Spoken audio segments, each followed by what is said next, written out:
সেদিন ছিল হঠাৎ পাওয়া একটা সুন্দর সন্ধে আর কয়েক কাপ চায়ের আড্ডা।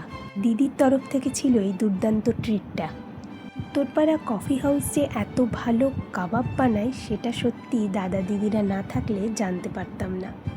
চা প্রেমীরা একসাথে হতেই আড্ডা তো জমে উঠেছিলই। বলা ভালো, ছোট থেকে মায়ের হাতে দুর্দান্ত স্বাদের চা খাওয়ার দরুন বর্তমানে বেশিরভাগ জায়গায় আমি চা খাই না, কারণ সেই মানের স্বাদ, গন্ধ, অবশ্যই রং কোনোটাই মেলে না। এরকম ক্যাফে ট্যাফেতে গেলে টুকটাক কখনো খাই। আসলে চায়ের বিষয়ে আমি খুবই খুঁতখুঁতে, আর অবশ্যই সেটা এরকম দার্জিলিং টি। যাকগে সে কথা, আমাদের এখানের চা বেশ ভালোই লেগেছিল। সঙ্গে ছিল দুর্দান্ত স্বাদের রেশমি কাবাব, আফগানি মালাই কাবাব, জঙ্গলি কাবাব, সম্ভবত এরকমই ছিল নামগুলো। বেশ কটা দিন হয়ে গেছে, যথারীতি ভুলে গেছি। তো আজকের মতো টাটা।